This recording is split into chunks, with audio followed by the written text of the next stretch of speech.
Modern humans evolved from Homo sapiens, and a small percentage of us carry Neanderthal DNA. However, did you know that there were more species of ancient humans? A newly discovered girl had parents from two different species, one Neanderthal and another species that was recently discovered. This discovery will change our perception of human evolution.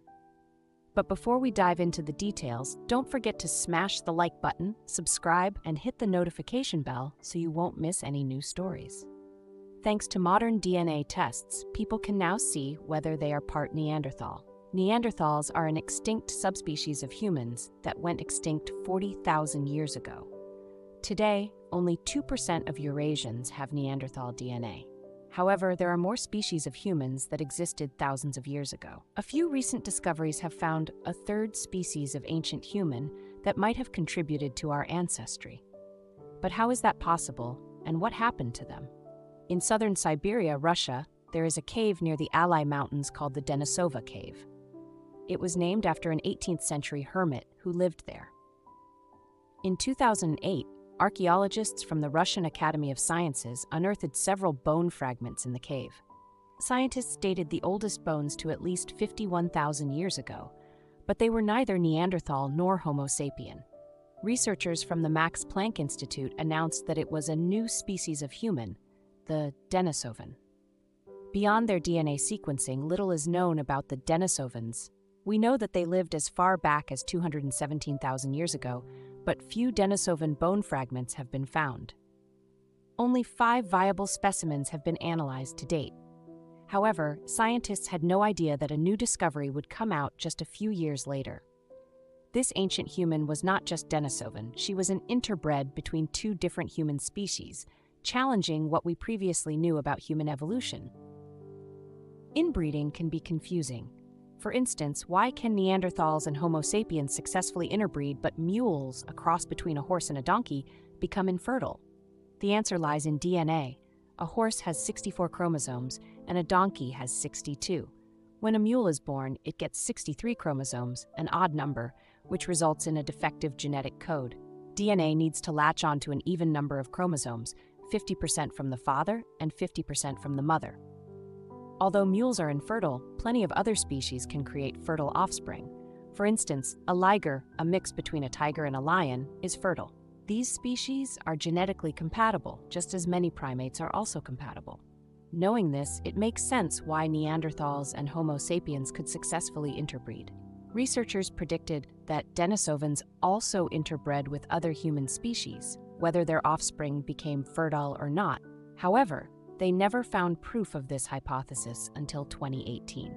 In 2012, Russian archaeologists were once again examining the Denisova Cave. They uncovered multiple bone fragments, but they could not identify most of them. The archaeologists gathered a collection of 2,000 bone fragments and sent them to a lab. These bone fragments sat untouched and unresearched for several years. Then, in 2016, a student at the University of Oxford discovered something that scientists had never seen before. Samantha Brown, an MSc student at the University of Oxford, was analyzing the 2,000 bone fragments in 2016. She was testing the DNA to determine what type of animal each bone belonged to. To her surprise, at least one bone, only 2 centimeters long, ended up being human. Knowing that the Denisova Cave has a history of housing human remains, Brown looked closer. What she found was so shocking that she initially believed she had made a mistake.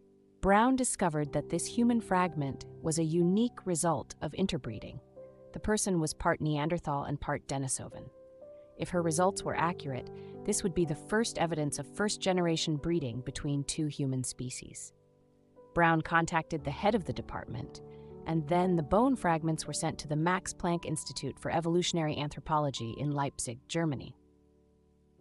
This institute had the technology to closely examine the bone fragment and confirm Brown's results. Svante Pabo, the director of the Department of Genetics at the Max Planck Institute, talks about archaeology. Brown was not the only person who was surprised. A team of paleogeneticists, including Vivian Slan and Svante Pabo, conducted a genome analysis of the bones. They isolated each DNA sequence to identify which parent was connected to each species. To their shock, both researchers confirmed that Brown was right. This bone was indeed the first ever Denisovan Neanderthal hybrid discovered. My first reaction was disbelief, Sloan later admitted. The chances of finding a first-generation inbred human are especially low. Scientists predicted that Denisovans mated with other ancient humans, but they never expected to find proof so quickly. We knew from previous studies that Neanderthals and Denisovans must have occasionally had children together, Sloan explained, but I never thought we would be so lucky as to find an actual offspring of the two groups. However, this DNA test was only the tip of the iceberg. Who was this ancient human, and how did these two species end up mating in the first place? When Sloan and Pabo further examined the bone fragment, they learned more about this ancient human. They knew that this person was a girl, and based on the width of her bones, they estimated that she was around 13 years old. According to radiocarbon dating, this girl likely died 90,000 years ago. The initial bone that Brown examined was the tip of her finger. The researchers named her Denny, after the cave where she was found. To uncover Denny's parentage, the researchers were able to separate DNA sequences. They determined that the mitochondrial DNA came from a Neanderthal. Mitochondrial DNA comes from the mother, meaning that her mother was a Neanderthal and her father was a Denisovan. An interesting aspect of this genome is that it allows us to learn things about two populations, the Neanderthals from the mother's side and the Denisovans from the father's side, explained geneticist Fabio Maffeson. The next question was how these two species came together. Despite all these findings, the research team still needed several people to confirm. I thought they must have screwed up something, Pabo recalled. For a third analysis, they sent the bones to the Francis Crick Institute in London. Population geneticist Pontus Skoglund concluded that these findings were correct. They nailed it, he said. There seems to be no uncertainty at all. But why were the scientists so uncertain about these findings? Was it really that shocking?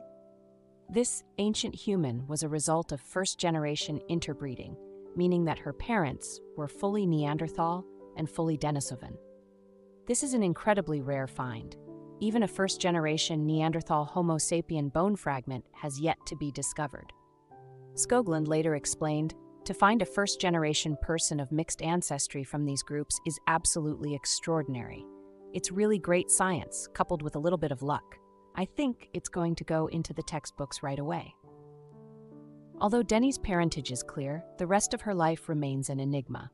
Since her known remains consist of an unidentifiable bone fragment, it is very difficult to say anything about her daily life activities, health, or subsistence, says Katerina Harvati Teodoro at the University of Tübingen in Germany. On top of this, Denny's paternal family history is largely unknown because Denisovans were a recent discovery.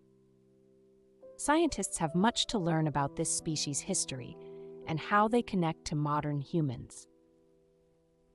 Although interbreeding is possible, it will not happen if the species live far apart from each other. For example, ligers don't naturally occur in the wild because lions and tigers do not live close to one another. Denny poses the same problem. Harris believes that these groups traveled far before mating. Neanderthals didn't just stay in one place for thousands of years, he explained. If this is true, then Denny's genome is truly unique compared to others during that time. Another possibility is that Denny was one of many who lived in a Neanderthal Denisovan colony. That would explain why archaeologists have found so few Denisovan bones. The number of pure Denisovan bones that have been found can be counted on one hand, Harris says. If this is true, then there were few pure-blood Denisovans around. Their genes might have mixed into the Neanderthal bloodline and it might have eventually disappeared. But then again, this is just a theory. Denny is not a pure hybrid. Although her DNA is mostly Denisovan and Neanderthal, she has some other hominin genes too. According to the tests, Denny has high heterozygosity. Heterozygosity is the amount of genetic variation in a person. For instance, if two cousins had a child, that child would have low heterozygosity. But if two people from different countries and ethnicities had a child, they would have high heterozygosity. So why was Denny the latter? During an interview with National Geographic, computational biologist Richard E. Green claimed that Denny is heterozygous out the wazoo.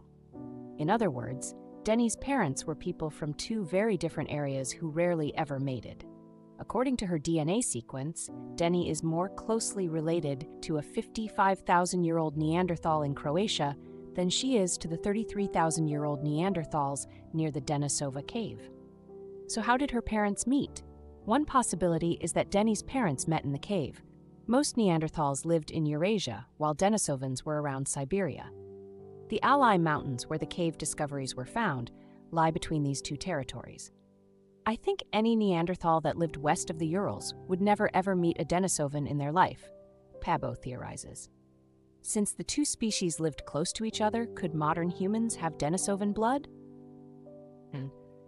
The discovery of Denny suggests that interbreeding might have been more common than researchers previously thought. Until 2018, scientists had only studied 23 ancient human specimens. Of those, only 2 were the results of interbreeding, which led experts to believe that it was rare. But perhaps they were wrong. Neanderthals and Denisovans may not have had many opportunities to meet, but when they did, they must have mated frequently, much more so than we previously thought, Pabo told the Evening Standard. Denny inspired researchers to re-examine other human specimens. One example is Oase-1, an ancient human's lower jaw that dates back 42,000 years. Although Oase seemed to be a full-blood Homo sapien, closer analysis showed that Oase had a small amount of Neanderthal DNA. How is this possible? Oase's Neanderthal ancestor likely dated back 4 to 6 generations. If interbreeding were truly rare, Pabo said, then these discoveries would be few and far between. But both Oase and Denny are evidence to the contrary. Neanderthal-Denisovan pairings had evolutionary advantages. Humans who had genetic diversity tended to survive better. Plus, both humans and animals thrive in numbers. Human groups were very small and vulnerable to drastic mortality, explains Harvati Teodoro. As long as mates stuck together, their children would have a higher chance of survival. Because ancient human groups migrated often, they inevitably ended up around other species. Perhaps this is how Denny came to be. Interbreeding provides an interesting theory for how the Denisovans went extinct. Neanderthals and Denisovans may not have become violently extinct, Pabo suggests, but may have become absorbed into modern human populations. Every time a Denisovan mated with another species, their genetic percentage decreased over time. This species might have dwindled due to interbreeding. If this is true, then modern humans developed in part thanks to the Denisovans. As with many other ideas, this has not been proven yet. If the Denisovans and Neanderthals mated frequently, why did they remain apart for hundreds of thousands of years? Harris has one explanation. She suggested that Denisova-Neanderthal offspring might have been infertile. This would explain how the Denisovans went extinct, and why Neanderthal Homo sapien offspring survived. Unfortunately, there is no way to know whether Denny was infertile. And if she was fertile, how did Denisovan DNA die out? Denny presents more questions than answers, but we are getting closer to the truth about human evolution. Although it is possible that the Denisovans assimilated into other human species, Joshua Akey of Princeton University proposed a different idea. Denny's discovery does not rule out a more complicated mixture of factors, including competition, he said. In 2020, European scientists confirmed that competition, whether it be over food or mates, can make a species go extinct. If that species loses the competition, then they will struggle to survive. Did the Homo sapiens or Neanderthals beat the Denisovans in competition? So what does this mean about modern humans? Initially, scientists believed that Homo sapiens came from a mysterious hominin species and mixed with Neanderthals. But Denny suggests that the creation of modern humans was much more complicated. According to a research report in Evolutionary Biology, recent genomic research has shown that hybridization between substantially diverged lineages is the rule, not the exception, in human evolution. In other words, modern humans are the result of several different species interbreeding. Reports about Denny's DNA came out in 2018. Then, in January 2019, another discovery was made. Researchers reported that several species of humans inhabited the Denisova Cave in Siberia over thousands of years. It is unknown when different species were there at the same time. Researchers also cannot tell if Neanderthals or Denisovans lived there or simply visited. However, further excavation might reveal more ancient humans that will unlock the mystery of our ancestors. Only time will tell. In February 2019, another discovery challenged our notions of human evolution. Scientists from the Center for Genomic Regulation applied artificial intelligence to the human genome, which identified a fourth human ancestor. The problem is, we don't know who that is. This unidentified human ancestor might have contributed to our modern DNA, along with the Neanderthals and Denisovans. But even though Denny has given us many discoveries, we still have a lot of unanswered questions about how human beings came to be. Denny's discovery eventually leads to the question, are modern humans descendants of the Denisovans? Scientists still don't know. A Homo sapien Denisovan hybrid has yet to be found. And even if one were found, it still would not confirm whether or not these hybrids were fertile. It is possible that future studies will find bits of Denisovan DNA in modern humans. There could be many people living today with Denisovan blood in their veins, but we may never know for sure.